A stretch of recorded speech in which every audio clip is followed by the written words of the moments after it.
Bom, pessoal, então, uma boa tarde a todos. Tá? Está reunido hoje, nessa tarde do dia 21, para fazer a defesa pública do trabalho de mestrado do acadêmico Leonardo Brizola de Mello. O trabalho é titulado Desempenho Geológico de Solo Argiloso Laterítico Compactado e Ensaiado em Diferentes Teores de Umidade. O trabalho foi orientado por mim, professor Magnus Baroni, e a banca externa é composta pelo professor Lucas Balopoulos e pelo professor Luciano Spech como banca interna. Leonardo, tu tens em torno aí de 50 minutos para fazer a tua apresentação e, posteriormente, à tua apresentação, então, a banca vai fazer as arguições pertinentes. Então, sinta-se à vontade, a palavra está contigo. Magnus, eu vou deixar minha câmera desligada e aí, Lucas, qualquer problema que tu tiver, tu pode me mandar um zap, eu mando para o Magnus também, te aviso o Leonardo, se cair conexão, qualquer coisa aí para a gente se organizar. Eu vou deixar a câmera desligada e eu estou com o WhatsApp ligado aqui, tá, Magnus? Eu também estou com o WhatsApp aqui, Lucas, Léo, vou fazer pelo aparelho, tá? Obrigado. Maravilha. Obrigado. Muito obrigado. Pessoal, até inclusive quem puder desligar a câmera para diminuir a banda, né, da conexão e a gente ter certeza de que vai sair tudo dos conformes, eu agradeço, por favor. Primeiramente, muito obrigado por estarem aqui, agradecer ao professor Lucas Babadopoulos, ao professor Luciano por terem aceito o convite de fazer parte da minha banca. E eu quero dizer muito prazer, eu sou Leonardo Brizola de Mello, sou aluno aqui do PPGEC e venho apresentar, sob orientação do professor Dr. Magnus Baroni, um trabalho intitulado como Desempenho Geológico de Solo Argiloso Laterítico Compactado e Ensaiado em Diferentes Teorias de Umidade. É importante a gente entender, no primeiro momento, como vai funcionar a estrutura dessa apresentação.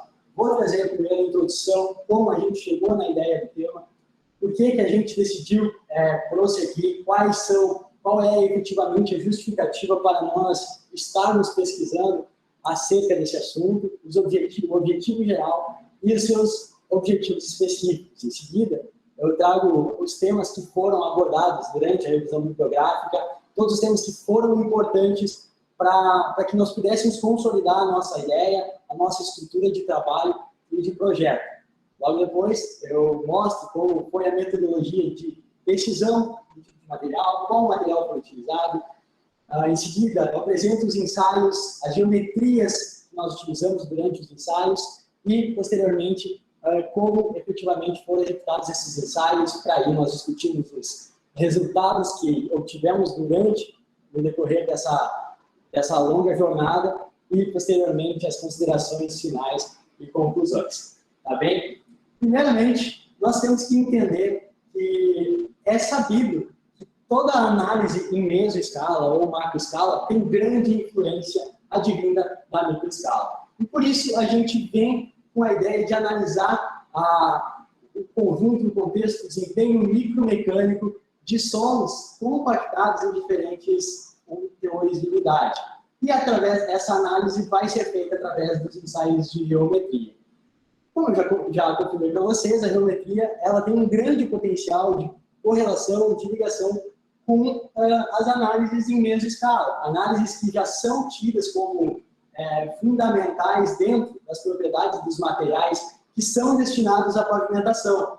E aí, eu exemplifico com 2 dos ensaios que serão utilizados durante a minha apresentação, que foram utilizados durante a minha apresentação, que é o Amplitude Sweep Test, ou teste de varredura de amplitude, que basicamente busca ter uma correlação, ou poderíamos exemplificar melhor, trazendo para a mesma escala, um outro ensaio que trata de danificação, tal qual é o Amplitude Sweep Test, que é um ensaio de deformação permanente, um dos ensaios já consolidados dentro do universo da pavimentação, principalmente pavimentação nacional. E o outro ensaio é o Frequency Sweep Test, um ensaio de rigidez, que trabalha dentro do limite viscoelástico linear, onde a gente não possui deformações que não são retornáveis, e esse ensaio possui uma possível correlação com o ensaio de módulo de resiliência, é isso que a gente vai descobrir no decorrer do nosso trabalho. Basicamente, a ideia é ampliar a gama de materiais que possuem caracterização dentro das suas propriedades fundamentais.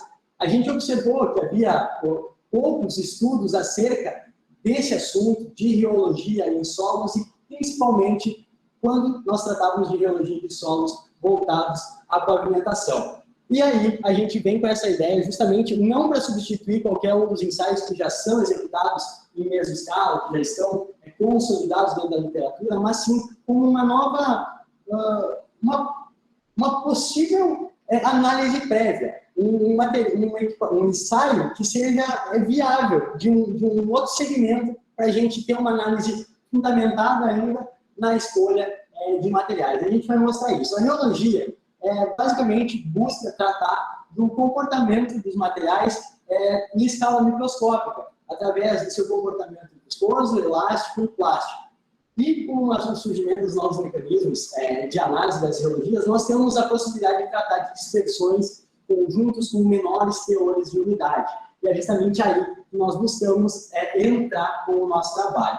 Hoje já existem muitos estudos que trabalham com a rheologia, principalmente na área alimentícia, mas no campo da engenharia nós vemos esses conceitos serem trabalhados dentro de argamassas, concretos, pastas de argila e também materiais asfálticos, como o cimento asfáltico de petróleo.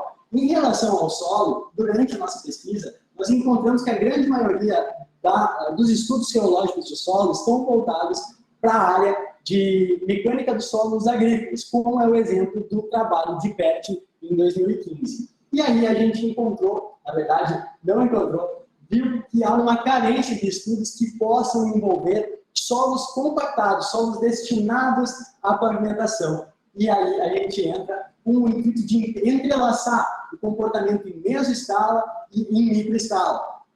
Por quê? Porque a rheologia, por si só, ela traz menos material para ser ensaiado, um menor tempo de ensaio e uma determinada facilidade de execução. O trabalho se justifica justamente para conceber um ensaio prévio. Como eu disse, não estamos pensando em substituir nada, apenas a concepção de um ensaio que vá possivelmente orientar a escolha de um profissional de engenharia no momento de fazer a opção de sua jazida ou a exclusão de uma jazida e também de somar experiência para todo o campo da pavimentação. O objetivo geral é avaliar possíveis correlações entre o desempenho em microescala, ou seja, a geometria, e em mesoescala, especificamente nesse trabalho, o módulo de resiliência, que é um dos ensaios já consolidados dentro dos ensaios triaxiais de cargas repetidas. Como objetivos específicos, eu trago 7. O primeiro é avaliar o comportamento geológico de um solo argiloso laterítico, das suas diferentes energias de compactação e também das suas diferentes umidades. Compreender a danificação em microescala, para que daí nós possamos definir qual é o limite viscoelástico linear do nosso material. Analisar a deformabilidade em microescala, compreender qual é o nível de influência que os teores de umidade e as suas diferenças têm no desempenho do material e correlacionar parâmetros de micro e mesoescala e, por fim, verificar se sim, essa investigação ela tem ou não uma forte correlação e ela possa ser promissora para o desempenho dos materiais. Aí a gente entra na parte de revisão de literatura, como o trabalho ele apresenta muitos resultados, nós vamos passar mais ou menos a ideia, eu trago temas acerca da mecânica dos pavimentos, falo sobre os métodos puramente empíricos, em seguida abordo os métodos empírico-mecanicistas, que aí traz como exemplo o novo método de dimensionamento nacional, o Medina, e paramos por aí, não avançamos, sei que existe métodos que estão buscando serem puramente mecanicistas, mas paramos no Medina, porque é o tema e o foco do trabalho. Eu apresento também conceitos sobre materiais terrosos de pavimentação, mostro o que são os solos, como se utiliza dentro da pavimentação, solos compactos, focados em base, subbase e também subleito de pavimentos. Trago também assuntos de geologia do solo, trabalho com as propriedades que podem ser consideradas quando a gente está tratando de geologia de solos, que são propriedades viscosas, plásticas e elásticas. Essas propriedades elas podem atuar junto e dependem inteiramente da forma como tem a atuação do esforço dentro da nossa amostra. Se for um esforço estático, teremos uma propriedade tipicamente viscoplástica. Agora, se os esforços forem oscilatórios ou de cargas repetidas, temos, então, propriedades viscoelásticas. Essas características, elas são distintas para diversos tipos de solo e tem uma dependência muito grande em função do tempo, da temperatura e, como eu falei, dos estados dos esforços que estão aplicados. Volto a frisar o fato de que a grande maioria dos estudos que hoje nós encontramos são focados em solos com finalidades agrícolas, ou seja, com um nível de compactação muito mais baixo e também com teores de umidade mais elevados. Dentro da geologia de solos, apresenta o Amplitude Sweep Test e o Frequency Sweep Test, serão os dois ensaios que nós utilizaremos. O Amplitude Sweep Test basicamente faz uma varredura de amplitude, mantendo uma frequência constante, e a gente consegue modificar a amplitude de deformação no decorrer do ensaio, começando pequenininha e aumentando. E o Frequency Sweep Test é um ensaio de rigidez, como eu já informei, é um ensaio que não causa danificação, tal qual é o Amplitude Sweep Test, e ele é um ensaio que basicamente varre as diferentes frequências no decorrer da passagem dos ciclos. Faço um apanhado sobre análise em meios de estalo, análise mecânica, trazendo os principais pontos e aspectos dos ensaios terciários de cargas repetidas e, principalmente, do modo de resiliência, que é o ensaio que será focado aqui para a gente buscar uma correlação e entendimento. Trabalho mostra os modelos matemáticos que foram utilizados no decorrer do ensaio e a gente entra, enfim, na metodologia. A metodologia, aqui nós conseguiremos explicar como a gente definiu o solo, foi um solo da cidade de Cruz Alta, daqui a pouquinho a gente traz um pouquinho mais sobre isso. Nós definimos as unidades em cima das unidades que foram já caracterizadas pela colega Pascoal no ano de 2020, e a gente tem um desempenho resiliente também caracterizado por Pascoal no ano de 2020. E aí entra a geologia. A geologia vai trabalhar com esse solo compactado nas 3 energias de compactação conhecidas: normal, energia intermediária e energia modificada. Para cada uma dessas energias de compactação, nós fizemos variações em torno da unidade ótima, com 2% abaixo da unidade ótima e 2% e 4% acima da unidade ótima, totalizando aí 15 diferentes formatos e condições, e cada um desses ensaios foi realizado em triplicata para justamente minimizar os erros, e aí a gente tem um total de 45 corpos de prova que serão ensaiados, que foram ensaiados no Amplitude Sweep Test, e 45 corpos de prova que foram ensaiados no Frequency Sweep Test. O Amplitude Sweep Test, basicamente a gente consegue descobrir qual é o limite viscoelástico linear, e a partir desse limite viscoelástico linear a gente consegue trabalhar no espectro em que não há dano nas amostras dos materiais. E aí a gente consegue entender qual é a influência que a umidade tem em cada conjunto, e a partir desse montar uma curva mestra a partir dos ensaios de Frequency Sweep Test, e essas curvas mestras nos possibilitam, então, correlacionar com o desempenho resiliente. Basicamente, o solo é o solo do noroeste do estado do Rio Grande do Sul, um solo localizado junto à RS 342, no município. Ele foi um solo utilizado dentro da obra do trevo de acesso norte ao município de Cruz Alta, e a Pascoal, ela caracterizou química e fisicamente, mecanicamente, esse material no ano de 2020. Ele é denominado um solo CA, Cruz Alta, e, de acordo com as classificações tradicionais, como TRB, Transportation Research Board, nós temos um solo A76, um índice de grupo 11. Esse solo, de acordo com essa metodologia tradicional de classificação de solos, é um solo que apresenta propriedades de sofrível a mal para aplicação em pavimentos, em bases de base e subleito. E, de acordo com a SUCS, que é o Sistema Unificado de Classificação de Solos, nós também temos um solo classificado como MH, um silt de alta plasticidade, e esse material também é considerado, pelas metodologias tradicionais, como ruins de aplicação em pavimentação. Agora, de acordo com a metodologia MCT, que é a miniatura compactada tropical, uma metodologia nacional focada em classificar solos de origem tropical, nos apresenta que ele é um solo laterítico, argiloso e com comportamento muito bom para ser aplicado em base, subbase e subleito de pavimento. O material escolhido foi do horizonte D do nosso talude, para evitar a presença de matéria orgânica e também evitar fragmentos da rocha-mãe, como nós teríamos no horizonte A e C, respectivamente. Aqui eu apresento a curva de compactação obtida através da normativa do DENIT 134 de 2018 e apresento também as suas unidades ótimas e massa específica aparente seca máxima. É importante esse aspecto porque é a partir daí que a gente faz toda a definição dos nossos teores de umidade. A partir do teor de umidade ótima, nós fazemos a definição desses menos 4%, menos 2% da ótima, umidade ótima, mais 2% e mais 4% da unidade ótima. Quanto à análise mecânica em escala, como eu já comentei para vocês, nós trabalharemos com nós trabalhamos com 2 ensaios, o Amplitude Sweep Test, que há uma frequência constante durante o ensaio, e o Frequency Sweep Test, com deformação constante, essa amplitude de deformação constante. O Amplitude Sweep Test, ele é um ensaio que, na literatura, é mais convencional de se encontrar, já foi estudado por diversos autores, como McGrath, Horn, Pett em 2006, Pett em 2015 e também pela Zatti e outros em 2021. Já o Frequency Sweep Test, com deformação constante, é pouco aplicado na literatura e Mesmer descreve em 2018 na sua obra. O reômetro utilizado foi esse reômetro localizado no canto esquerdo da tela dos senhores, é o reômetro Anton Power C-Twist 502, e foram utilizadas amostras implicadas para minimizar os erros, e todos os materiais foram passantes na peneira de número 10, sendo caracterizados então com solos finos, secos, ao ar. Dentro de cada ensaio, a proposta inicial era que pudéssemos trabalhar com 2 geometrias diferentes. A primeira geometria se trata das placas paralelas. Basicamente, a moldagem de um disco de solo, uma moedinha de solo, com essas características, um volume de 12,57 centímetros cúbicos, uma altura de 10 milímetros, um diâmetro de 40 milímetros. Esse diâmetro é importante que seja do tamanho da placa superior. O reômetro, basicamente, vai ser montado com uma placa inferior, que vai ser estática, e uma placa superior, que é oscilatória.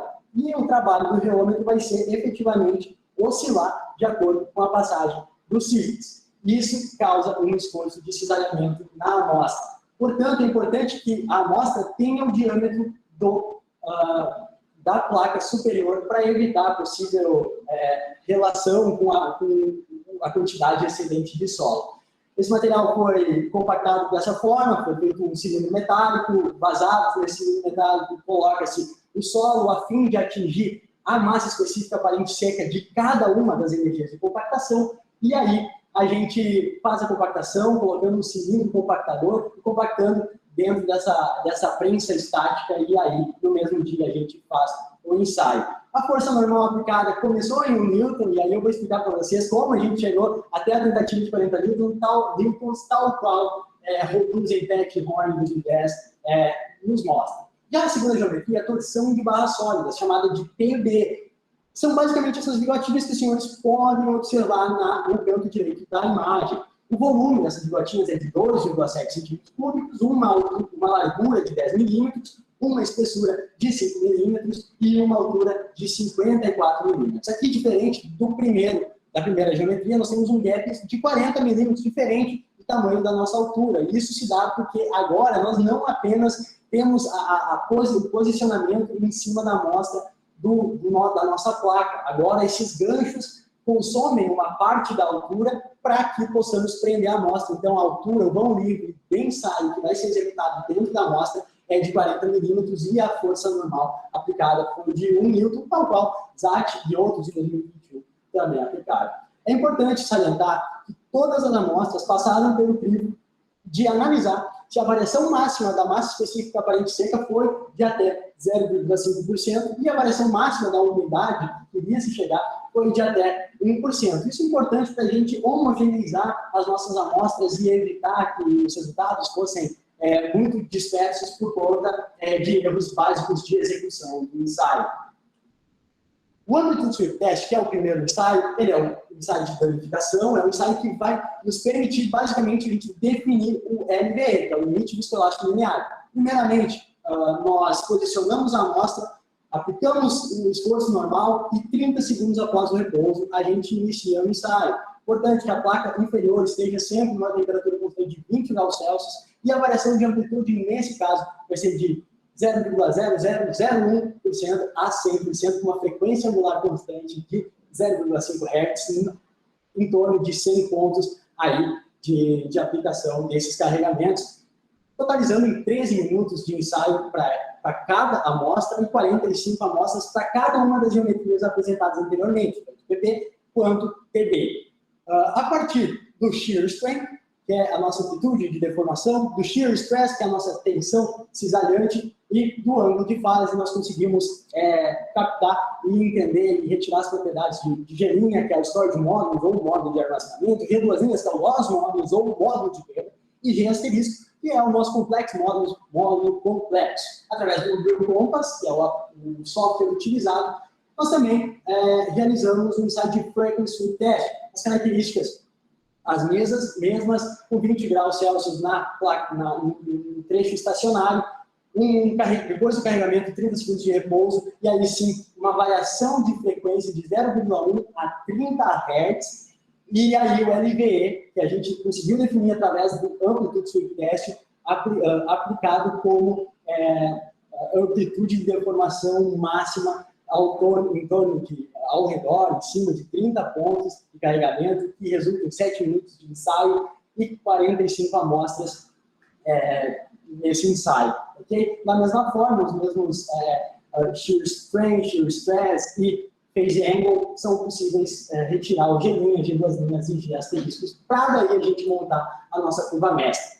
Dentro da metodologia, agora se tratando da mesoscala, que são os ensaios convencionais, focado principalmente, essencialmente, no módulo resiliente, Pascoal, 2020, já realizou esses ensaios de módulo resiliente através desse equipamento axial de cargas repetidas que vocês podem ver na foto à esquerda e obteve os valores de MR através do software CIPAV 14200 aqui no laboratório do GBASE. A partir de modelos matemáticos de regressão múltipla não linear, como Biares, Svensson, invariante de tensões, composto universal, ela chegou, então, à modelagem matemática dos valores de MR para cada um desses modelos. E aqui eu destaco os dois que nós utilizamos dentro do nosso trabalho, que é o modelo de Svensson, que basicamente não considera a tensão confinante no decorrer do ensaio para a obtenção do MR. E o modelo universal, que considera, aí sim, todas as tensões efetivas, as tensões totais que serão utilizadas. É importante saber isso, porque quando a gente está ensaiando em microescala, a gente não possui tensões confinantes atuando. Na reologia, nós não temos tensões confinantes atuando. Então, por isso que foi escolhido o modelo de Svensson. Já o modelo universal é um modelo consagrado na literatura, muito utilizado para a pavimentação, e é um modelo ali que considera todas as tensões e melhor se adequou ao tipo de solo, que é esse solo argiloso laterítico da cidade de Cruz Alta. Os ensaios axiais de cargas repetidas, então, são apontados nessas três tabelas para cada uma das energias de compactação. Vocês podem ver na parte de cima a energia normal, a energia intermediária, e na parte de baixo a energia modificada. Nós, então, obtido através da execução dos modelos matemáticos com regressões múltiplas, não lineares, e obtivemos, através da média dos valores desse MR, nos ensaios em tríplica, Svensson universal com energia normal, Svensson universal com energia intermediária e Svensson universal com energia modificada, como vocês podem ver destacado na tela. Esses valores foram, no final, transformados em módulos axiais para módulo cisalante através da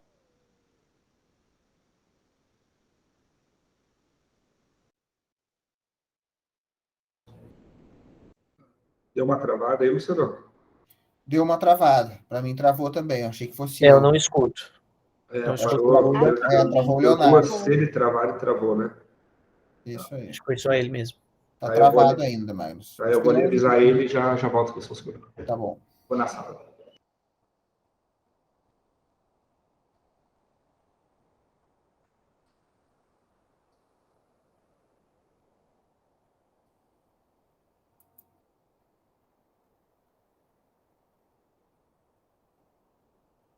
Luquinha, tá aí? Tu escuta, Lucas?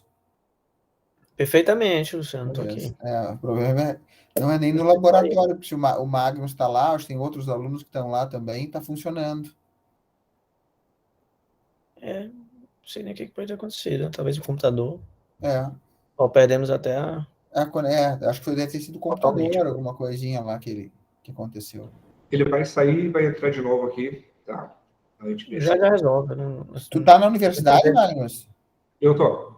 Ah, tá. Então não é a rede da universidade, né? Não. A gente até de manhã tinha testado, estava tudo certo. Na verdade, eu tô na minha sala e ele tá na sala de vídeo. Acho que o Lucas conhece a sala aqui, né, Lucas? Não, Vai ser acho que difícil lembrar, mas...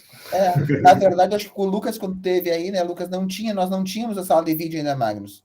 Será que não? Não, Eu me lembro de um auditório. Eu me lembro de um auditório bem bom. isso, foi no prédio da frente que a gente fez a defesa do Bueira. Sim. Nós montamos uma Lembro. salinha ali, Lucas, em cima do laboratório. Tem uma sala agora que é uma sala para os meninos apresentar e fazer reuniões e tal. Ela estava sem mobília. Legal. É bom descontar esse tempo aí depois e devolver para o... Sim. Senão ele vai ficar muito apressado ali no fim. Né? Obrigado. obrigado, professor. Show de bola. Vocês me escutam agora? Sim. Tudo certo, Leonardo. Show de bola. Deixa eu retomar. Eu acredito que tenha parado nesse slide. Fórmula da Nóbrega, da transformação de MR. Mas eu não vejo mais o slide. Também não vejo o slide. Projeto slide, não. Entendeu? Nela.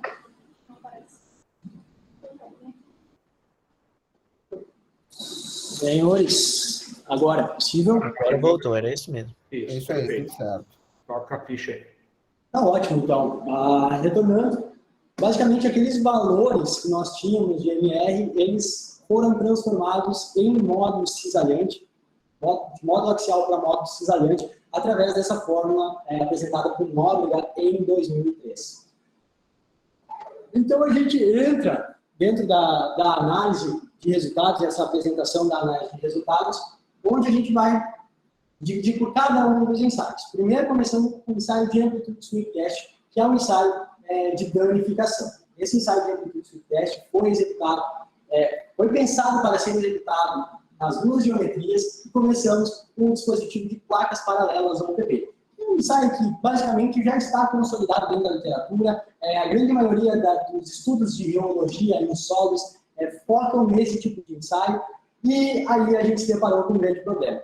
Quando a gente estava trabalhando com amplitudes de deformações muito mais elevadas, a gente começou a perceber que o equipamento não tinha torque suficiente para conseguir cisalhar as amostras. E a partir daí, começava apenas um contato superficial da placa rotativa superior com o topo da amostra. Isso nos apresentava resultados inconsistentes e sem nenhuma acurácia definida. E, portanto, nós notamos que não poderíamos continuar aplicando somente uma força normal de 1 newton. Tentamos, então, elevar a força normal para tensões de até 40 newtons, tensões que chegaram a 40 newtons, mesmo sabendo que possivelmente os resultados não fossem tão acurados, mas a ideia é que pudéssemos ter um contato melhor entre a placa superior e o material que estava sendo ensaiado. E, infelizmente, esse tipo de técnica também não adiantou. Outra solução, vamos aumentar o gap. Aumentamos o gap, a altura desse nosso corpo de prova, para aumentar também o espaço para cisalhar esse nosso material, e infelizmente também não conseguimos. Concluímos que efetivamente esse ensaio não se aplica, porque o material que nós estamos ensaiando são materiais com uma compactação muito mais elevada do que os materiais que são ensaiados através dessa geometria quando a gente está tratando da mecânica de solos agrícolas. E, da mesma forma, a umidade, teor de umidade são relativamente mais baixos, que deixa as nossas amostras muito mais rígidas. A solução, então, foi descartar todos os resultados de PP, placas paralelas, e dedicar todo o nosso esforço aos dispositivos de torção de barras sólidas, o TB. O TB, beleza. Senhores, o dispositivo de torção de barras sólidas é esse dispositivo que está apresentado nas imagens. Ele prende com 2 grampos, o inferior, que é estacionário, e o superior, que é rotativo, é oscilatório, melhor dizendo. E a partir daí nós começamos a aplicar o carregamento.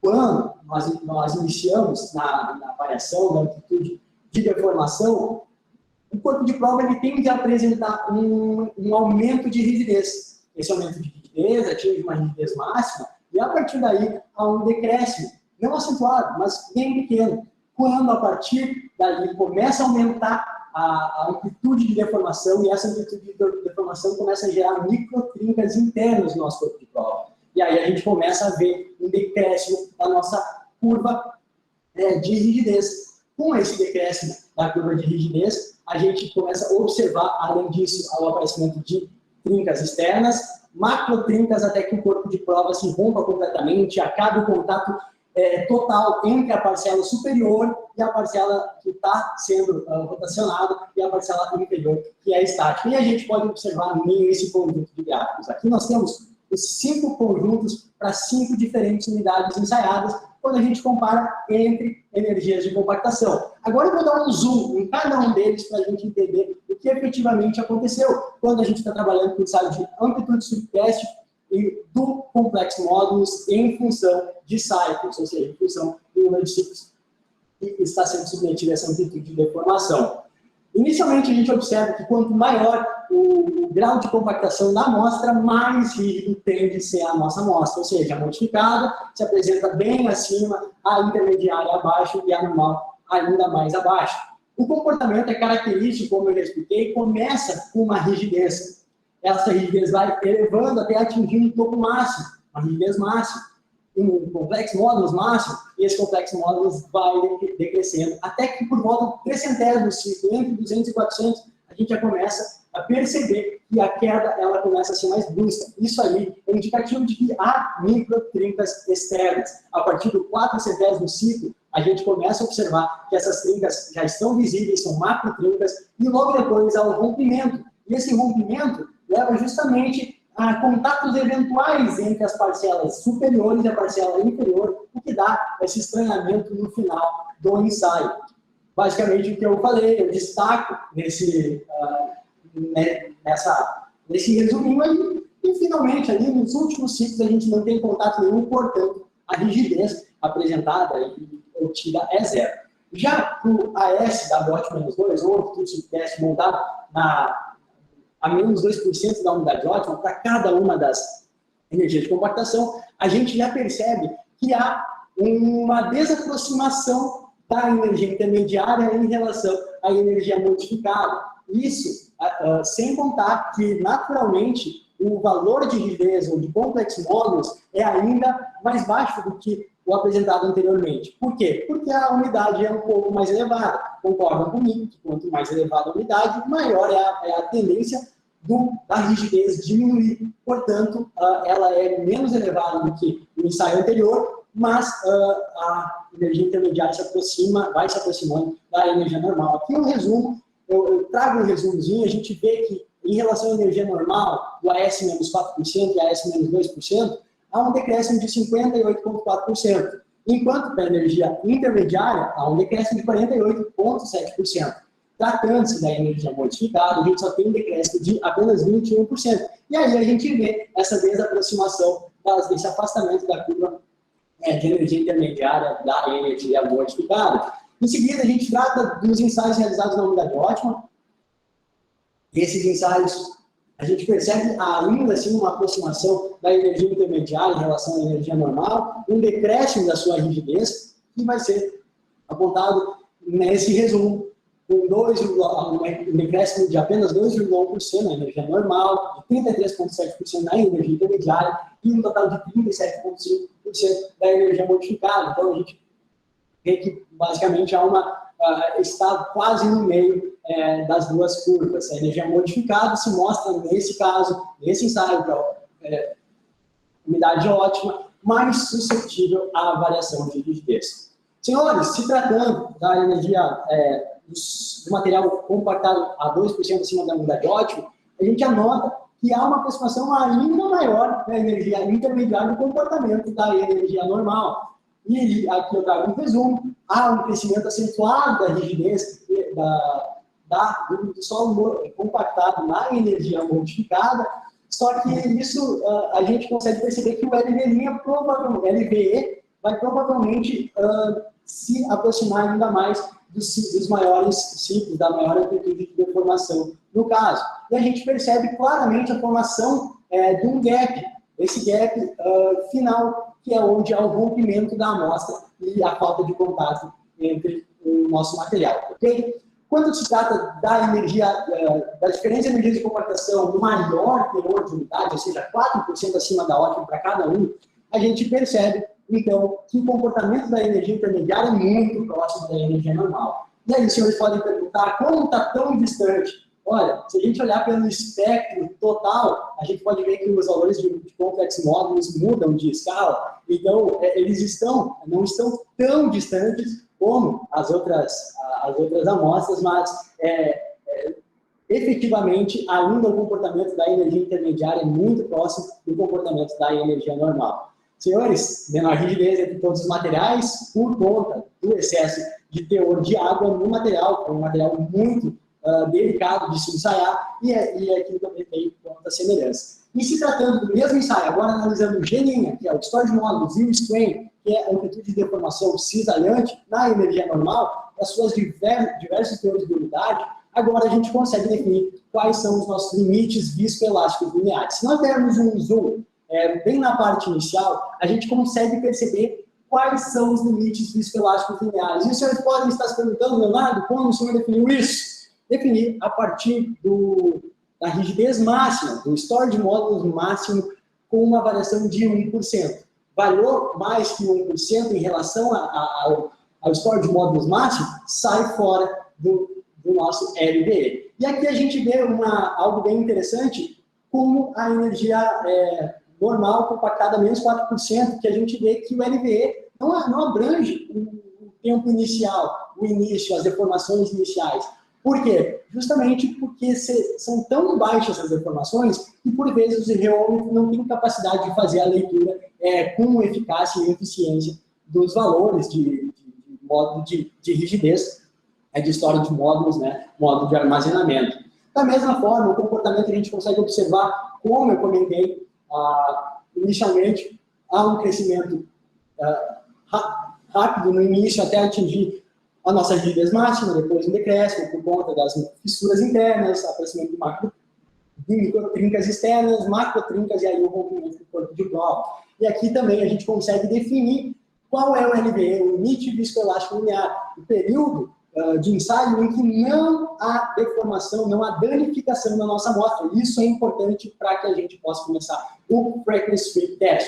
Para energia modificada, a mesma coisa, e a gente consegue observar que de todos os ensaios, a menor amplitude de deformação que está apresentada nessa tabela foi de 0,0051, 5,1, menos 3%. E para isso nós conseguimos definir que o shear strain para esse tipo de material é de 0,005, o máximo para que a gente esteja trabalhando dentro do limite viscoelástico linear, ou seja, quando as deformações são completamente elásticas, deforma e volta.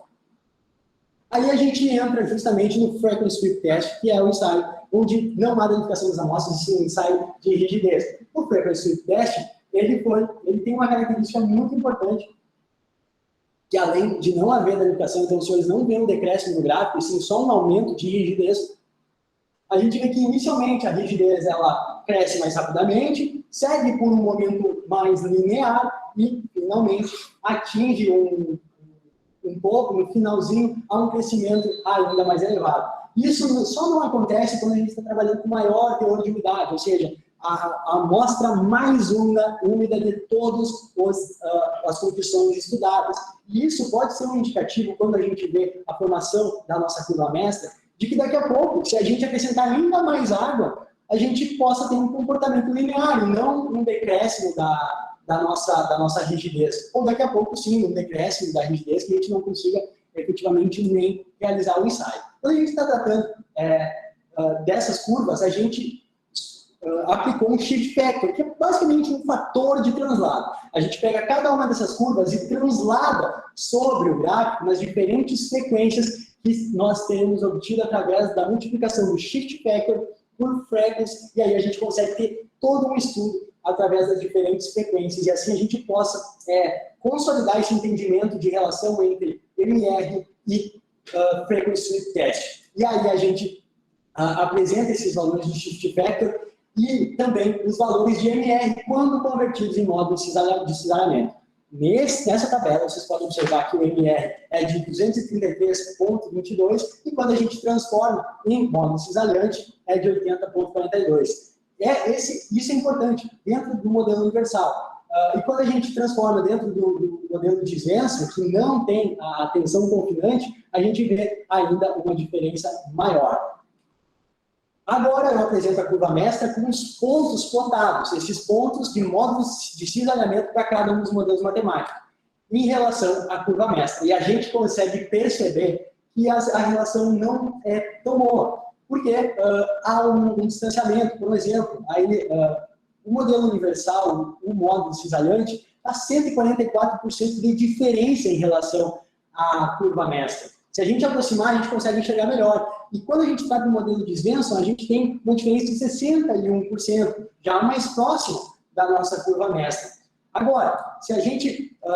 olha só, é importante, né? Quando a gente está transladando, sempre os menores teores de unidade são transladados para o lado direito, ou seja, os shift factors são maiores para os menores teores de unidade. E quando o shift factor é menor, mais próximo de zero, a gente está transladando as curvas com maior teor de unidade. Por isso, elas formam essa curva mestra com um excelente R quadrado.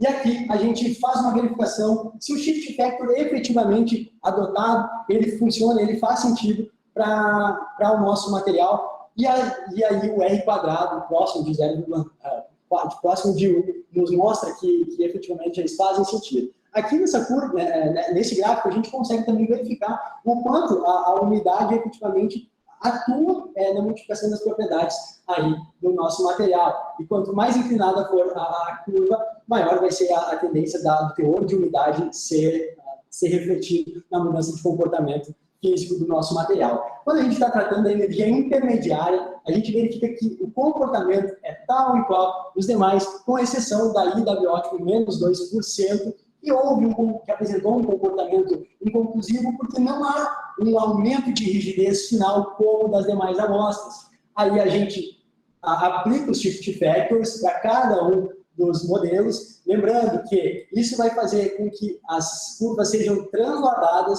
dentro do nosso gráfico e, plotando os valores de MR convertidos em módulos cisalhantes, a gente efetivamente consegue verificar o quão próximo é de enxergar o comportamento do MR através da curva mestra. Agora, a gente já nota uma aproximação dos valores, onde o valor do modelo universal já está a 40% apenas de diferença da curva mestra, e o MR médio, através de Svensson, quando transformado, tem apenas uma diferença de 12%. Através desse espectro dessa curva, estou destacando ela um pouquinho maior, a gente conseguiria, talvez, prever qual seria o comportamento resiliente do material quando ensaiado em qualquer uma das frequências que são apontadas aí. Então, justamente, o valor de módulo resiliente, quando plotado aí, vai na frequência de 1 Hz, porque os ensaios de módulo de resiliência foram executados a 1 Hz. E, da mesma forma, para energia que foi para energia normal, energia intermediária, nós plotamos o gráfico de shift factor em função do teor de umidade, e o R quadrado igual a 1 nos mostra que sim, faz todo sentido a aplicação daqueles valores de shift factor, nos mostrando que a influência da umidade é muito semelhante da energia normal devido à sua inclinação da reta. Quando se trata da energia modificada, a gente verifica também um comportamento muito semelhante, com exceção do menor teor de umidade, menos 4%, porque aí nos mostra que possivelmente a gente vai ter um comportamento ainda diferente quanto menor for a umidade. Se os ensaios prosseguirem em umidades mais baixas, a gente pode ser que encontre não mais uma curva, mas sim algo linear, ou daqui a pouco um decréscimo da rigidez por conta da falta de coesão entre os grãos em unidades tão baixas. Quando a gente aplica os shift factors, vemos que há um translado também da curva, e os módulos de resiliência convertidos em módulo cisalhante são plotados na curva, e agora a gente já tem uma aproximação muito maior e muito mais factível do comportamento do módulo de resiliência quando obtido através da curva mestra. E a partir daí a gente consegue ter noção que o MR médio, quando analisado pelo modelo matemático de Svensson, que desconsidera a tensão confinante, ele tem apenas 6% de diferença em relação à curva mestra. Já o MR médio, através do modelo universal, já nos traz uma diferença de apenas 27% em relação à curva mestra. Aqui, um zoom, para a gente ter uma noção do quão próximo está e do quão factível é o uso do FS, que é o Frequency Test, para a gente poder estimar os valores. Quanto à utilização dos shift factors, também nós obtivemos um excelente fator de correlação, muito próximo a 1, e nos mostram também que a influência do teor de umidade é muito semelhante para cada uma das energias de compactação. E aí, como considerações finais, eu divido aqui os 2 ensaios e um terceiro ponto, que é a curva mestra. O primeiro ensaio é o Amplitude Sweep Test.